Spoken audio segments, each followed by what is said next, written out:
Some not-for-profits in the city really experiencing a perfect storm of circumstances this holiday season, and increased demand for services, decreased donations, and the impact of inflation. So because of all these factors, some not-for-profits really struggling right now. A recent survey from the not-for-profit Brooklyn Community Foundation found that if donations do not increase, the outlook for next year could be even worse. Joining us now is Jocelynne Rainey. She is the president and the CEO of the Brooklyn Community Foundation. Great to have you with us this morning. We wish it was under better circumstances.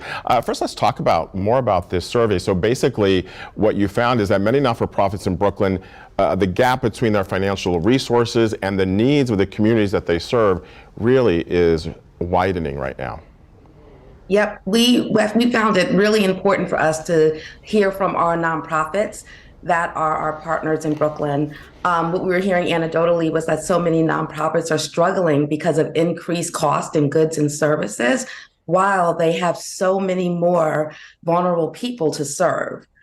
So it was really important for us to hear from them. Yeah, and Brooklyn Community Foundation, by the way, helps fund a lot of not-for-profits in Brooklyn. So what does this mean for you right now?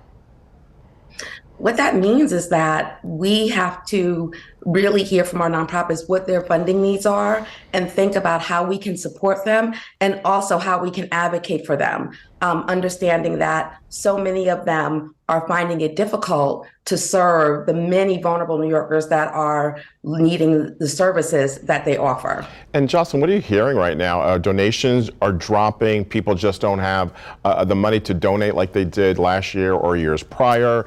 They are facing a financial crunch as well. What are you hearing and seeing? What we're hearing is that, so this Giving Tuesday, many nonprofits saw an uptick in donors. But there are many small nonprofits that are in communities that need the services, that are the lifelines to communities that did not receive donations and did not receive an uptick in donations.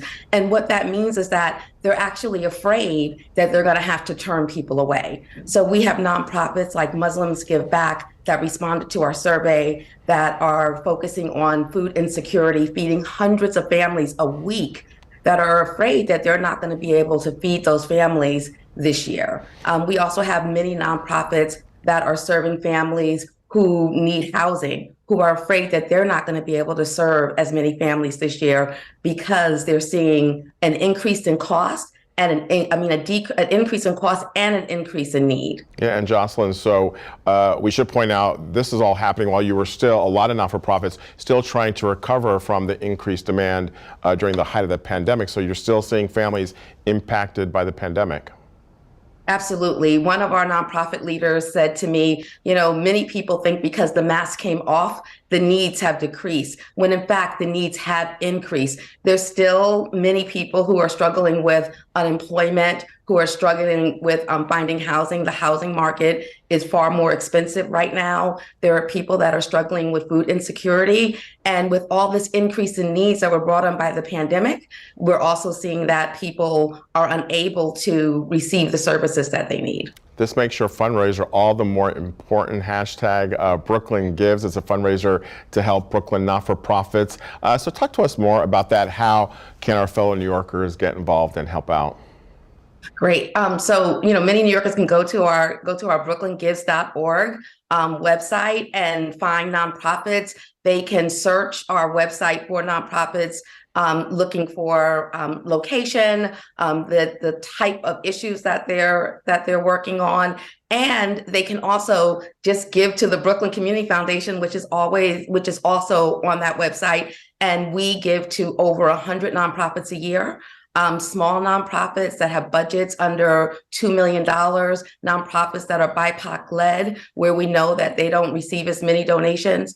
It's a great way to make sure that you're giving to those nonprofits that are really deeply rooted in community and are the lifelines to these communities. And Jocelynne, even though this is tough right now, are you hopeful? Our fellow New Yorkers do come through always when needed.